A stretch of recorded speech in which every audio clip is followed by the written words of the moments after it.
कटना पाई किसी से चाल मेरी, लोग देने लगे मिसाल मेरी, और वो भी मेरे फेंके हुए जुमलों से काम लेते हैं, जिनसे बंद है बोलचाल मेरी।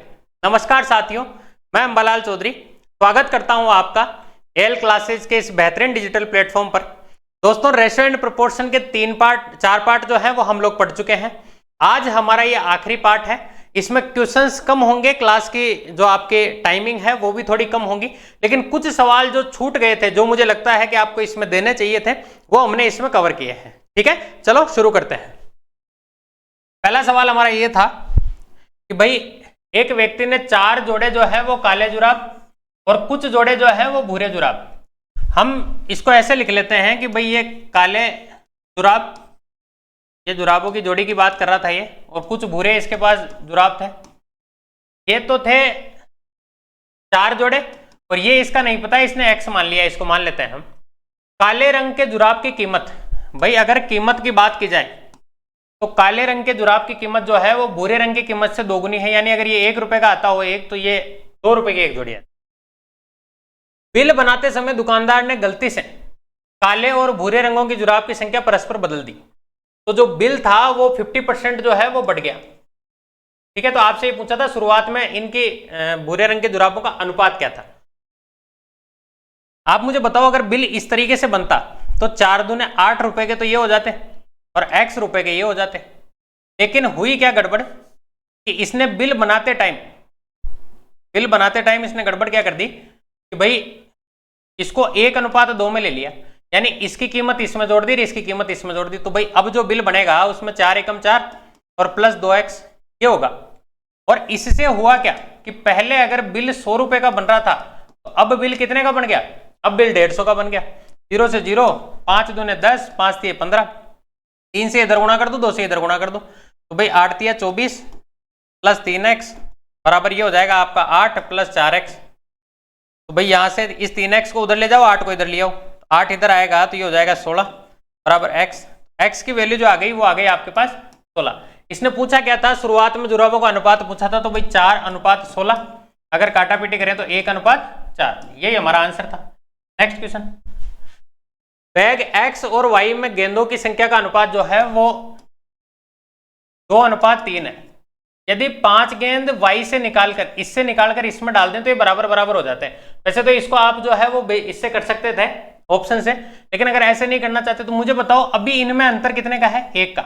यानी अगर इसमें से 0.5 इधर ले जाऊं तो ये भी 2.5 हो जाएगा और ये भी 2.5 हो जाएगा, जबकि इसने वास्तव में कितनी गेंद डाली, 5। तो ये जो 5 है ये 0.5 के बराबर है, क्योंकि हम 0.5 ले गए अनुपातों में, और हमें जो पता करनी थी वो, अच्छा प्रत्येक बैग में बराबर बराबर हो गया तो 2.5 और 2.5 5 की वैल्यू पता करनी थी। ये पॉइंट हटाया, 10 लगा दिया, 5 से 5 कट गया, यानी कुल गेंदें जो थी वो 50 थी। अगर दोनों में बराबर बराबर बांटनी है, अब कितनी हो गई, तो भाई 25-25 हो गई। ठीक है, आगे चलते हैं। कुछ लॉजिकल सवाल थे ये जो मुझे इसमें बताने थे आपको। 300 रुपए है, इसको P, Q और R में इस तरीके से बांटना है। भाई Q जो है वो P से 30 रुपए ज्यादा, Q जो है वो P से 30 रुपए ज्यादा, यानी अगर ये X है, ये X प्लस 30 है। R जो है वो Q से 60 रुपए ज्यादा, R Q से 60 रुपए ज्यादा, यानी ये X प्लस 30 तो था ही ऑलरेडी, इससे भी 60 रुपए ज्यादा। तो भाई ये अगर टोटल में देखूं, अगर इन सबको जोड़ दूं मैं, तो ये आ जाना चाहिए था मेरा 300। तो भाई ये हो जाएगा आपका 3x प्लस 6 3 9 3 12 120 बराबर आ जाएगा 300। 3x बराबर आ जाना चाहिए था 180, तो x बराबर कितना आ गया आपका 60। और इसने आपसे क्या पूछा था, इसने पूछा था PQR का अनुपात। तो भाई पहली जो P था वो हो गया 60, Q जो है वो इससे 30 ज्यादा है तो 60 30 90, R जो है वो इससे भी 60 ज्यादा है तो 9 6 15 150। काटा पेटी कर लेते हैं आप, 0 से 0 करिए, 3 दूने 6, 3 तिया 9 और 3 पंजे 15, 2:3:5। ये जहां कहीं दिखे उसे टिक कर दो आप। अब एक तरीका तो हो गया इसका, ये दूसरा तरीका क्या हो सकता था, मैं ऐसे जाता ही नहीं। मैं तो ये कहता हूं कि भाई अगर ये x था, ये 30 है और ये भी x प्लस 90 हो गया। अगर मैं इस 90 और 30 को इस 300 में से घटा दूं तो 9 और 3 12 120, यानी बच गया कितना 180।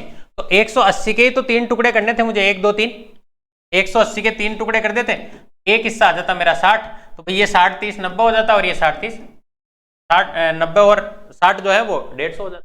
ठीक है, बात एक ही है, थोड़ा इजी हो जाएगा इससे। ऐसे एक सवाल की और प्रैक्टिस कर लेते हैं हम। जैसे 76 रुपए थे, अगर मैं ए बी और सी की बात करूं, ए बी से 7 रुपए ज्यादा, ए जो है वो इस बी से 7 रुपए ज्यादा ले रहा है, और बी जो है वो सी से 6 रुपए ज्यादा, यानी अगर इसके पास एक्स है तो इसके पास एक्स प्लस 6 था, ये इससे 7 रुपए ज्यादा ले रहा था, तो 7 और 6 13, यानी ये x प्लस 13 ले रहा था। अब मैंने आपको अभी एक चीज बताई कि भाई अगर इस 13 और 6 को अगर मैं इस 76 में से घटा दूं, 76 में से अगर मैं 19 घटा दूं, ये आ जाएगा 57। इस 57 के 3 हिस्से कर देने हैं मुझे, 57 के 3 हिस्से किए तो 3 एकम 3, 3 नाम 27, 19 आ गया, यानी सी जो है वो होगा 19, ये सी। अगर बी की बात करूं तो भाई 19 और 6 25, और अगर ए की बात करता तो भाई ए आ जाता आपका 19 और 13, 9 3 12 2 1, यही हमारा आंसर होता।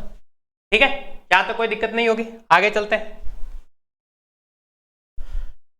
Tom and Jerry, Tom Jerry का पीछा कर रहा है। जब टॉम जो है वो 8 कूद लगाता है, टॉम जो है,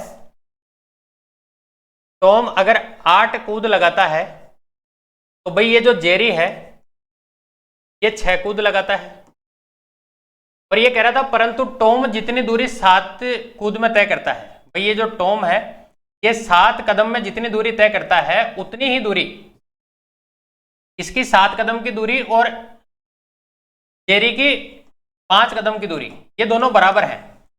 अब एक बात बताओ, जंप जो है वो किसका ज्यादा है? जंप देखना है आपको, जंप किसका ज्यादा था। ये 7 कदम चल रहा है तब उतनी दूरी तय कर पा रहा है। हम ये मान लेते हैं भाई दूरी जो थी वो मान लेते हैं 35 सेंटीमीटर या 35 मीटर मान लीजिए। ये 7 कदम में इसको 35 को क्रॉस कर पा रहा है, यानी 1 कदम में चल रहा है ये 5, और अगर इसकी बात करूं तो ये 1 कदम में चल रहा है 7। यानी अगर मैं अनुपातों की बात करूं या दूरी की बात करूं, डिस्टेंस कवरिंग की बात करूं, तो ये जो है ये कम डिस्टेंस तय कर रहा है, ये जो है वो ज्यादा। मतलब आपके पास एक निश्चित दायरा है और एक बंदा तो 5 कदम तय करके ही यहां पहुंच जाता है, एक बंदे को 7 कदम जो है वो तय कूदने पड़ते हैं ये दूरी चलने के लिए। तो भाई बड़ा कदम जो था वो किसका था? जो 5 कदम में ये दूरी तय कर रहा था। तो ये डिस्टेंस इसने 1 कदम में जो है वो 7 मीटर की या 7 की जो है वो तय की। तो भाई ये चल रहा था 8 मीटर 8 कदम, और ये 5 चल रहा है 1 में। अगर इनके डिस्टेंस की देखी जाए तो भी तो ये हो गया 8 पंजे 40, और ये हो गया आपका 6 सत्ते 42। तो भाई यहां से अगर आप काटापीटी करते हैं तो ये 20:21 जो है वो हमारा आंसर आ जाता। ठीक है, एक सवाल और करते हैं ऐसा। एक दरोगा एक चोर के पीछे भागता है। यदि चोर जो है वो 10 कदम चलता है तो भाई दरोगा जो है वो कितने कदम चलता है? दरोगा जो है वो 8 कदम चलता है। ठीक है, लेकिन इसने ये भी कहा है कि भाई दरोगा के 5 कदम, दरोगा के तो 5 कदम और चोर के 7 कदम दोनों बराबर हैं। तो यहां से अगर मैं डिस्टेंस इनकी देखूं तो भाई ये आ जाएगी 7 और ये आ जाएगी 5, यानी अगर ये 7 किलोमीटर जाता तो ये 5 किलोमीटर ही जा पाता। ठीक है, इतने इनके एक एक कदम की डिस्टेंस है ये 1 कदम में 7 मीटर जा रहा है, ये 5 मीटर जा रहा है। बस इसको इससे गुणा कर देते हैं। भाई दरोगा के जो कदम है वो थे 5, तो इसको गुणा कर देते 5 से, ये 7। आपसे इनकी चालों का ही तो अनुपात पूछा था, हो गया अपना काम। 10 पंजे 50, 8 7 56, इससे काट लेते, 2 से काट लेते तो 25 और ये 28। लेकिन इसमें एक गड़बड़ है, इसने आंसर 25 और 28 भी दिया है आपको, और 28 और 25 भी दिया है। अब हम किसको माने? तो देखो इसके लिए शुरुआत जहां से हुई है, दरोगा पहले आया है तो पहले दरोगा का आएगा, और बाद में अगर चोर आया है तो बाद में चोर का आएगा। तो इसका जो आंसर होगा वो 25 28 ना होके 28 और 25 होगा। ठीक है, नेक्स्ट, वह भिन्न ज्ञात करें जिसका 1/27 से वही अनुपात हो जो 3/7 का 5/9 से। यानी 3/7 और 5/9 का जो अनुपात है वही 1/27 का किसके साथ होगा, ये आपसे पूछा।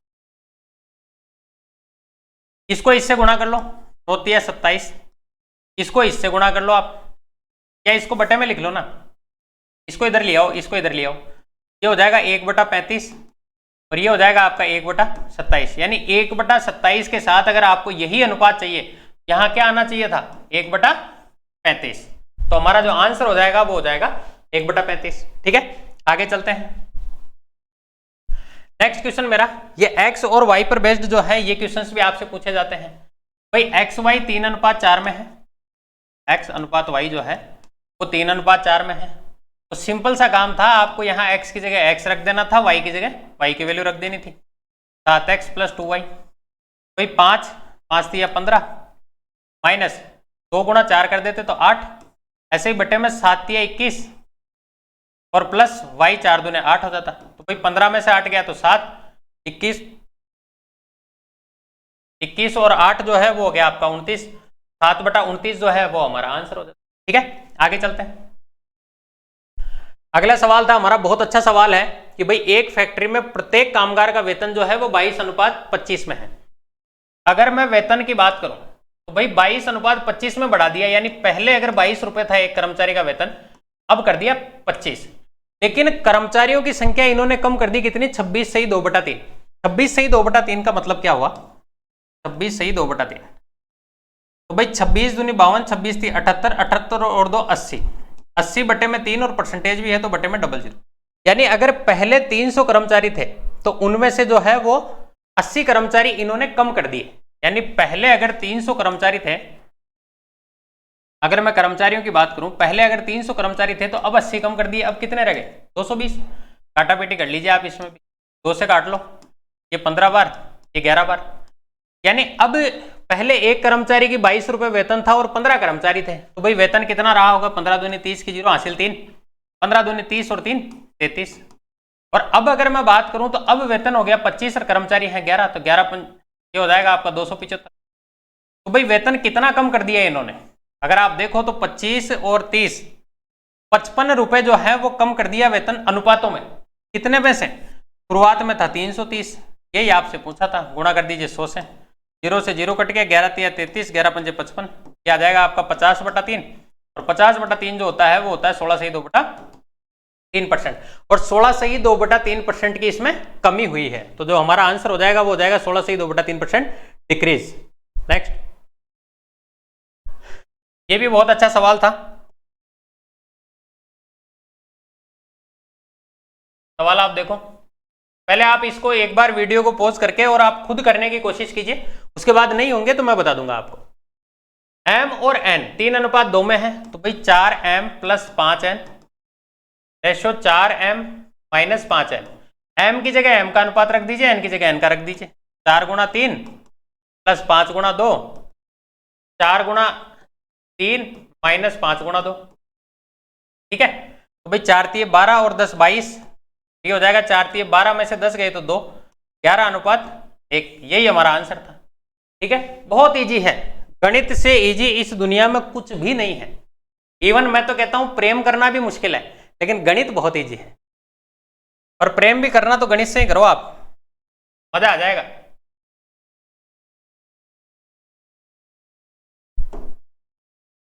कोई गणित वालों से भी करे।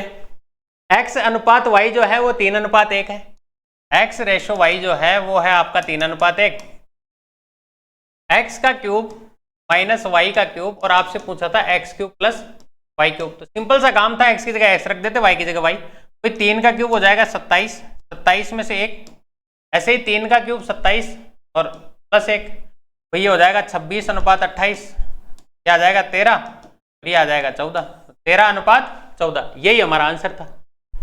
ठीक है, आगे चलते हैं। PQ, RS और TU ये 2:3 में दिए हुए हैं।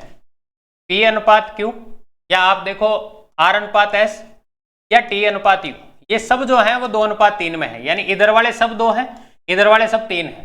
और आपसे जो पूछा है वो पूछा है MP + NR + OT पर अनुपात MQ + NS + OU, क्या आपसे पूछा था। क्या करें भाई इस केस में? तो आप देखो कि भाई m जो है, अगर मैं p को देखूं तो p 2 है, r भी 2 है और t भी 2 है, यानी मैं लिख सकता था m × 2, n × 2 और o × 2। ऐसे ही m जो है वो हो जाएगा आपका, ये तो दिया हुआ है, कुछ नहीं दिया, q दिया हुआ है अपने को 3, ऐसे ही n भी 3, s भी 3 हो गया, और u भी जो है वो आपका